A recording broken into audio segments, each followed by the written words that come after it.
Та нар бас юу сурах хэрэгтэй юм бэ гэх юм бол одоо нэг геополитикийн нэг томоохон юм гарч ийн, нефть, газ, Израиль, Иран энэ нь бол шууд all in хийдэг юм биш. Тийм учраас тайван байх хэрэгтэй. Зах зээл бол шууд Devon Energy шууд $50, $40 явах магадлал багтай. Энэ дайн гэдэг юм аа ингээ аажмаараа ширүүсдэг одоо Украин, Оросын дайн эхэлж гин, дараа нь Сирия гих мэт шиг болж гин, одоо Израиль, Иран гэж гин, одоо Пакистан жоохон дуурайд эхэлж гин. Тийм учраас энэ баг зэрэг ингээ чанагдаал явдаг процесс учраас бүх юмаа урчлаад all-in хөдөлгөөн төвчээргүй яараад юмнаас хоцорж байгаа мэдрэмжтэй хөрөнгө оолт хэдүүлээ өстой хийж болохгүй шүү.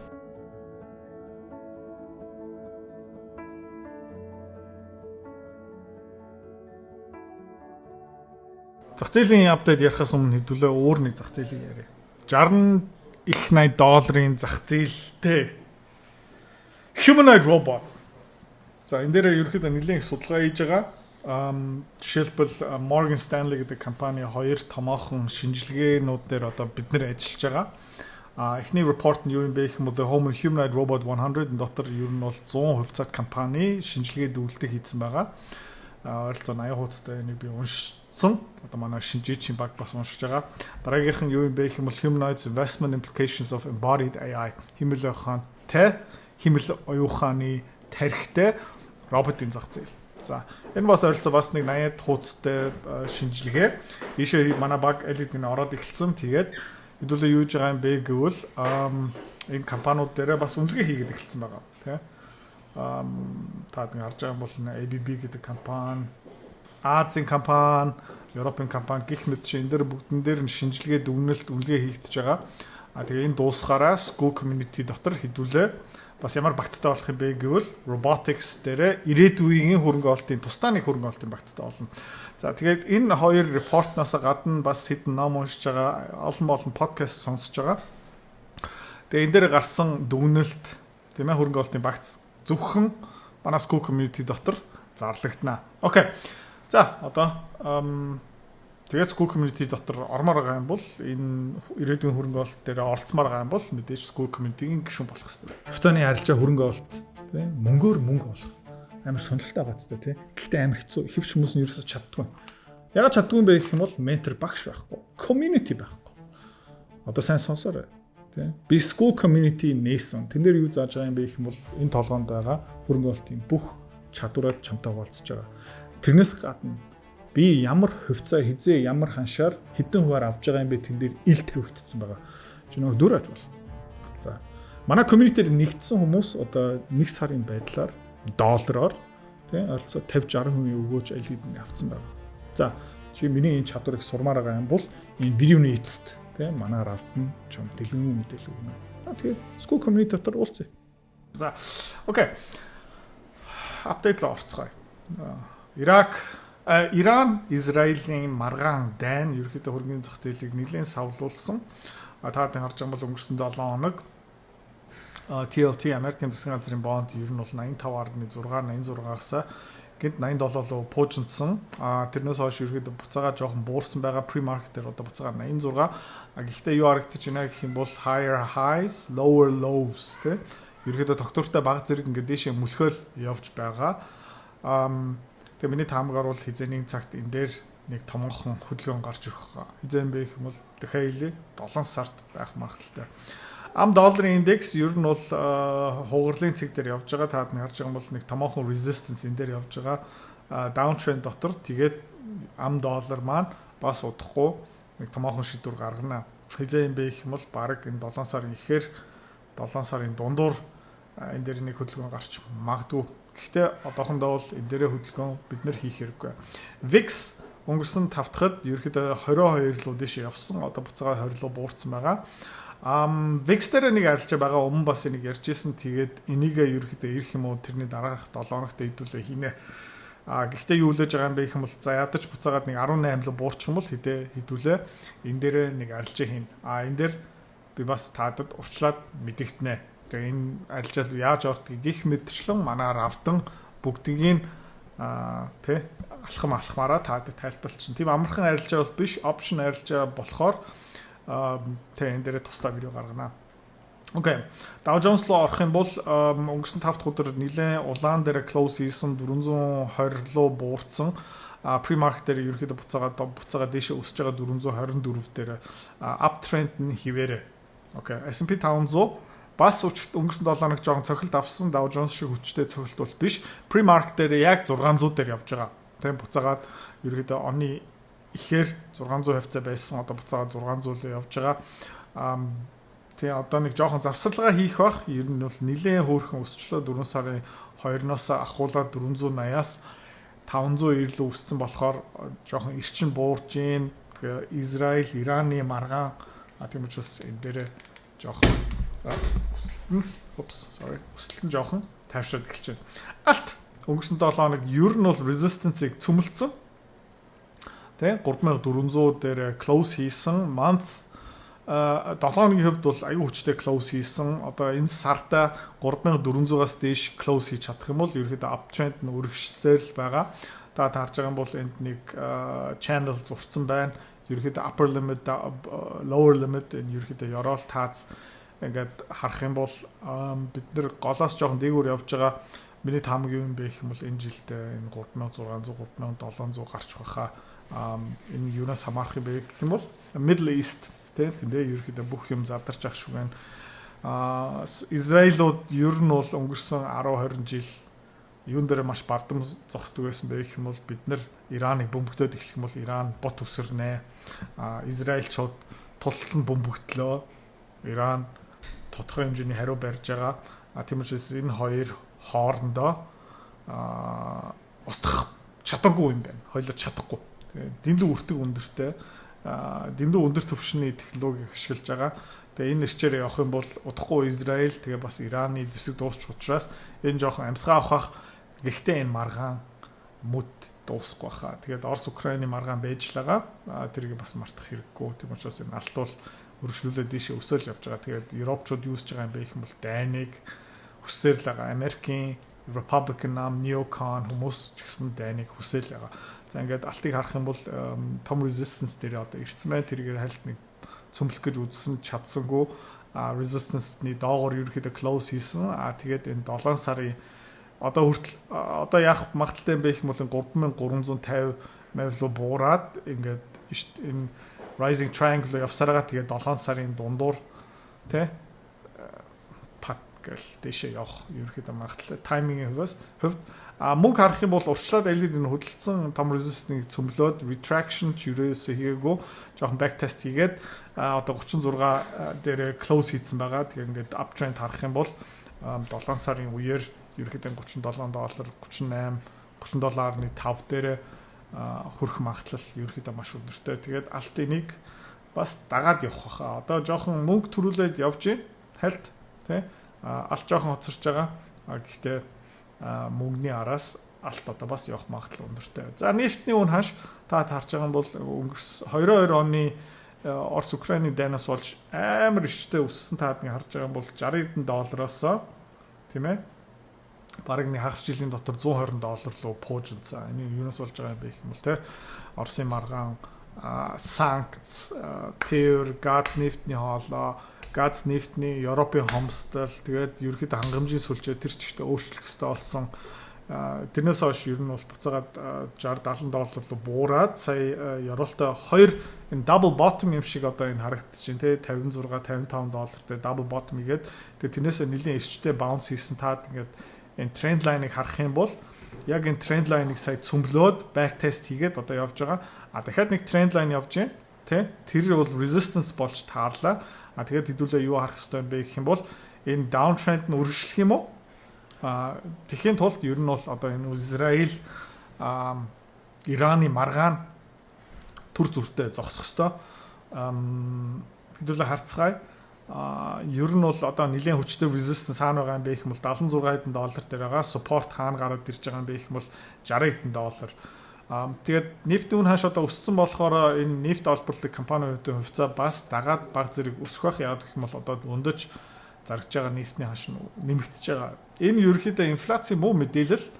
Америкийн инфляци төвшин хамгийн гол нь Европын эдийн засаг амар эмзэг. Энэ нефтний $10-оор нефтний үн ханш нэмэгдэнэ гэдэг чинь Европ хамгийн хүнд цогцолт авж байгаа. Тэгээд ер нь бол Америкийн Европын засгийн газрын бонд, Евро холбооны бонд, хүүгийн төвшин ерөөхдөө одоо өсөх баха. За таад ингээ харж байгаа бол жоохон зум ин хийсэн байгаа. Энэ хоёр тренд лайн явж байна. Яг тренд лайн ерөөхдөө resistance болсон, одоо support болох магадaltaй. Өмнөх тренд лайн бол resistance байгаа, тэрийг цөмлөөд ингээд явж байна. Одоо ерөөхдөө хаашаа явах нь харъя. Support хаана байна гэх юм бол $63 дээр байна. Тэгээд энэ буцаагаад жоохон буух юм бол магадгүй энэ 66 65 дээр буугаад тэгээд uptrend нь өргөжлөх магадaltaй. Одоо ер нь ингээ харах юм бол тэгээ нэг жоохон uptrend line шиг юм гарч эхэлж байна. Баталгаатай бол ерөөсөө биш. Тэгээд хэдүүлээ харъя. Одоо ингээд нефтний үн ханш буцаага $66 руу яваад тэгээд uptrend нь өргөжлөх магадaltaй. Хамгийн гол нь одоо Иран, Израилийн дайн бүр тесрэхгүй юм бол sideways явхах, тесрээ явчихсан бол энэ шууд 80, $90, $100 цөглөө явчихна. Окей. Дөнгөж саяхан манай баг зэрэг нэмсэн Valaris ер нь одоо шинэ тренд үүсэж байгаа, шинэ геополитикийн зураг дүрс гарч байгаа. Тэрнээр үнслээд өмнөх bottom аваад, high in аваад, retraction аваад Fibonacci-гийн гарах юм бол яг Fibonacci 0.786 дээр ерөөхдөө resistance ба support боллоо. Өмнө бол 0.6 дээр нь ч гэсэн resistance support болсон. Энэ дахиад resistance support болох магадaltaй. Тэгээд Valaris ер нь бол энэ Fibonacci-гийн бүрэн нэг extension хийх нь үгүй юу хэдүүлээ харцгаая. Support нь хаана байгаа юм бэ гэх юм бол 0.3 дээр явж байгаа. Тэгээд баг зэрэг хөв нэмсэн байгаа. Тэгээд газ нефт одоо буцаагаад uptrend руу орцсон гэж үзэх юм бол хэдүүлээ баг зэргийн одоо позиц 3 газ нефтийн компанид авсан байгаа. Тийм учраас хэдүүлээ зүгээр 50 хүлээцгээе. За Devon Energy-гийн ёроол энэ байна. High энэ байна, retraction энэ байна. Тэгээд яг одоо хаан зогссон байгаа юм бэ гэх юм бол 0.6-гийн Fibonacci extension дээр яг resistance болоод одоо ойгоо явж байгаа. Тэгээ магадгүй энэ бүтэн Fibonacci extension хийх юм бол $38 руу хүрэх ерөөхдөө боломжтой. Хэдүүлээ одоо энийг багц дотор нэмсэн байгаа. Тэгээд хизээ аюу багаар тий хизээ энэ процент хувийн нэмэх юм бэ гэх юм бол uptrend нь баталгаатай болсныхан дараа тэгээд магадгүй позициа даблдаж магадгүй. Гэхдээ энэ дээрээ одоо хэдүүлээ зүгээр 50 хүлээ. Та нар бас юу сурах хэрэгтэй юм бэ гэх юм бол одоо нэг геополитик нэг томоохон юм гарч ийн нефт, газ, Израиль, Иран энэ бол шууд all in хийдэг юм биш. Тийм учраас тайван байх хэрэгтэй. Зах зээл бол шууд одоо тэ Devon Energy шууд $50, $40 явах магадлал багтай. Энэ дайн гэдэг юм маань ингээ ааж мараа ширүүсдэг одоо энэ Украин, Оросын дайн эхэлж гин, дараа нь Сирия гих мэт шин болж гин, одоо Израиль, Иран гэж гин, одоо Пакистан жоохон дуурайд эхэлж гин. Тийм учраас энэ баг зэрэг ингээ чанагдаал явдаг процесс учраас бүх юмаа урчлаад тэ all in хөдөлгөөн төвчээргүй яарад юмнаас хоцорж байгаа мэдрэмжтэй хөрөнгөөлт хэдүүлээ өстө хийж болохгүй шүү. За Hims & Hers bull cup and handle formation хэвээрээ pre-market дээр $56 дээр явж байгаа. Таад ингээ харж байгаа юм бол ер нь sideways consolidation явж байгаа. $52 дээр нэлийн хүчтэй supportтэй ах шиг байна. Ерөөдөө short seller-ууд нэлийн дайрах гэж үзсэн таад харж байгаа юм бол 1 2 3 4 5 6 хоног ерөөдөө нэлийн short interest нөгөө trade volume улаан байсан. Хэрнээ ер нь бол энэ $50 хавцаа буураад ирэхээр хүмүүс энэ компанийг шүүрээд авч байгаа. Хин авч байгаа юм бэ гэх юм бол institutional одоо мэрэгжлийн хөрөнгө оруулагч нар энийг маш ихээр худалдаж авч байгаа болохоор магадгүй маргааш нөгөөдөр эсвэл энэ 7 хоногийн сүүлээр хідүүлээ Hims дээрээ нэг позиц нэмэх хэрэгтэй. Яагаад гэх юм бол яг энэ нэг triangle руу яваад байна. Хугарлын цэг дээр одоо энэ зургийг харах юм бол яг доошоо явж магадгүй дээшээ явж магадaltaй. Гэхдээ энэ компани гүйцэтгэлийг харах юм бол шинэ худалдаа авалтууд хийж байгаа дөнгөж сая Европ нэг шинэ охин компани худалдаж аваад одоо бизнесүүдээ нэгдэж байгаа. Тэгээ ингээ харах юм бол энэ ерөөхдөө дээшээ явах магадлал нь өндөртэй. Тийм учраас магадгүй энэ 7 хоногийн сүүлээр 3 дахь юм уу 4 дахь өдөр хідүүлээ Hims дээрээ жоохон нэмэлт хөрөнгөлт хийхээр юм шиг харагдаж байгаа. За Fibonacci extension-ыг ёроолоос нь орилцыг бүрэн retraction харах юм бол яг энэ 0.382 resistance болсон. Тэгээд ерөөдөө $77 буюу $93 руу явхаар л юм шиг харагдчихэв. Окей. Гэхдээ яг тодорхой юм биш. Энийг дахиад жоохон харж, дахиад жоохон уншиж, судалгаа хий.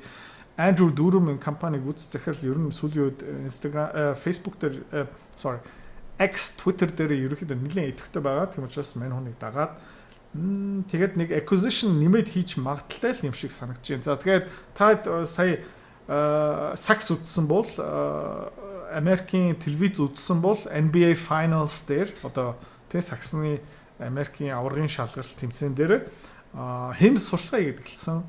NCAA дээр бас сурчлага хийгээд эхэлж байна. Ер нь бол нэлээд томоохон одоо маркетинг төсөвтэй болж байгаа компани ер нь бол олж байгаа мөнгөөрөө дараагийн өсөлтөө ер нь тодорхой санхүүжүүлээд явж байгаа. Ер нь харахад ер нь маш гоё. За Oscar Health амар хямдхан хിവэрэ pre-market-ээр $14 30 центээр явж байгаа. Sideways айгүй хүчтэй consolidation явж байна. Ингээ харах юм бол тэ sideways consolidation яваал байна. Тэгээд энэ бол хизээний цагт дэшээ тесэрнэ. Яг гэх юм бол гүц захилна айгу мундаг хүн энэ тухай би бас нэг тусдаа нэг контент хийнэ. Яг гэх юм бол энэ компани удирж байгаа хүн бол зүгээр цалин майл авдаг гүц захил бол ерөөсөө биш. Өмнө нь бол дампуурлын ирмэн дээр байсан нэг компаниг аварсан. Oscar Health тийм захирал болохоос өмнө Oscar Health-ийн санхүүгийн үзүүлэлтүүд ер нь бол өдөрлөн жоохон сул байсан.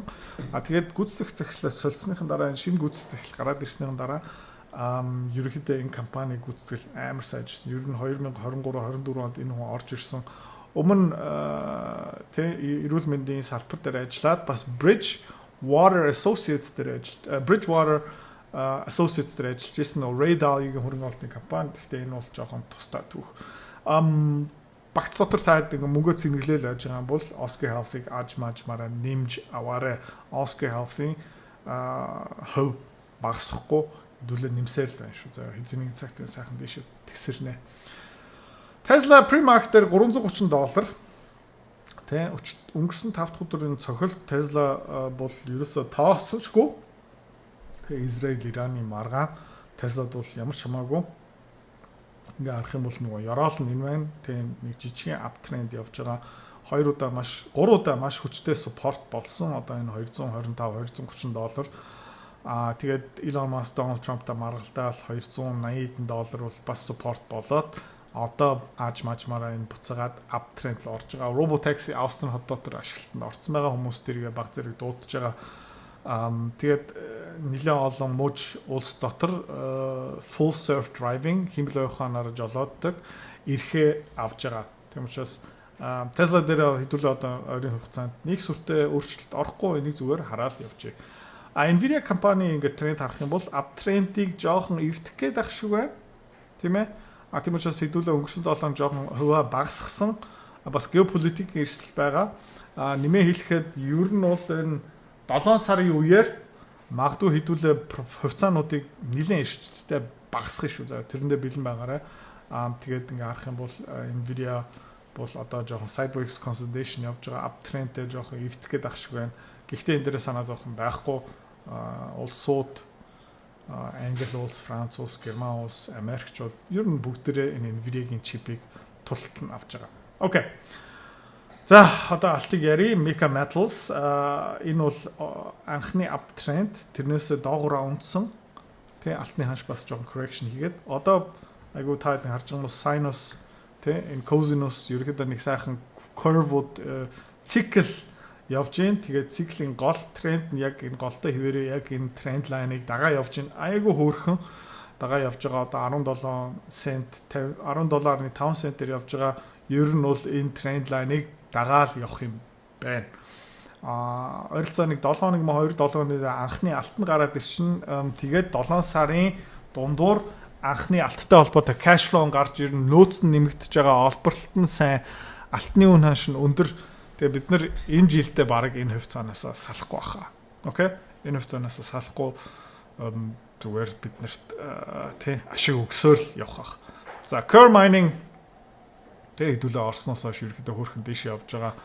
Ёроол Fibonacci extension нэгэ зурх юм бол яг Fibonacci бүрэн extension хийгээд тэр resistance боллоо. Одоо 0.786 дээр ер нь бол support авж ийн магадгүй 0.6 руу буурах юм байна. $8 $8.7 дээрээ энэ доошоо ингээ яваад Fibonacci 0.618 дээр ингээд support болох юм бол магадгүй 1-2% дээрээ curve mining нэмэх магадaltaй. За Nvidia-г ярьсан. За Robinhood буцаагаад өнгөрсөн 7 хоногийн сүүлээр жоохон цогцолт авсан. Одоо pre-market дээр $74 дээр энэ дээр айх юм ерөөсөө байхгүй. Аюу гой компани uptrend нь хүчтэй хിവэрэ. За зах зээлийн хувьд бол иймэрхүү. Тэгээд ойролцоо тэр видеоны ихэнд хэлжсэн. Энэ нэг 150 хуудас тэгээд энэ дотор бараг нэг 70-80 компани байгаа. Үнэлгээ нь хийгдээд эхэлсэн. Би багтаага ерөөхдөө энэ дээр төвлөрөө ажиллаж байгаа. Тэгээ удахгүй танилцуулах юм гарч ирнэ. Тэр хүртэл ерөөхдөө томоохон үнэлгээ гэх мэтч манай групп дотор орохгүй. Тэгээ энэ robotics юмx шинжилээд дүгнэлт нь гарсны дараа бараг 1-7 хоногийн дотор за худлаа ярьсан. 2-7 хоногийн дотор бараг нэг 50 гаруй компани үнэлгээ зэрэг орхоо. Тэгээ тэндээсээ хэдүүлээ ирээдүйн тийм robotics хэмэл ухааны багцыг хамт гаргана. Тэгээд тэндээсээ та түүгээд өөрийнхөө багцыг нээж болно эсвэл тусдаа нэг багц нэмж болно тий. За окей, иймэрхүү байдалтай байна. Зах зээлийн апдейт дээр тайван байцгаая. Тэгээд Иран, Израилийн маргааныг харжээ. Энэ маргаан дуусчих юм бол бид нэр ерөөхдөө бас гайгүй алтны үн ханш өсөд, нефтний үн ханш өсөө явчих юм бол бид нэр бас дайжгүй манай багцын позиц бол ерөөхдөө айгүй хөөрхөн болцсон байгаа гэж үзэж байна. За баяртай. Хэрвээ та манай эдгээр цэцэрлэг бит хоёрын Earn Invest Be Free School Community-д нэгдэхийг эсвэл яг одоо үзэж байгаа бичлэгийнхаа хамгийн ихний линк дээр дараарай. Линк дээр дарснаар манай School Community-гийн ерөнхий мэдээлэл гарч ирэх ба хамгийн түрүүнд та school дээр өөрийнхөө профайлыг үүсгэх юм. Профайлаа үүсгэхийн тулд та заавал нэг зураг, өөрийн овог, нэр болон мэйл хаягаа оруулах шаардлагатай. Профайлаа үүсгэсний дараа та join гэж дараад Visa карта холбоно. Visa карта холбосноор сарын $29 төлбөр нь шууд татагдаад та манай community-д нэвтрэх эрхтэй болно. Манай community-д орж ирснээр юу байгаа юм бэ гэвэл одоо аль хэдийн 10 компанийн үнэлгээ, түүний Excel файл, давтамжтай ордог зах зээлийн шинжилгээ, судалгаа болон анхан шатны бүх суурь мэдээллүүд орсон байгаа. Мөн та надтай холбогдоод бүх зүйлээ асуух боломжтой. Хэрвээ танд сонирхолтой санагдчих байвал манай community-д нэгдээрэй.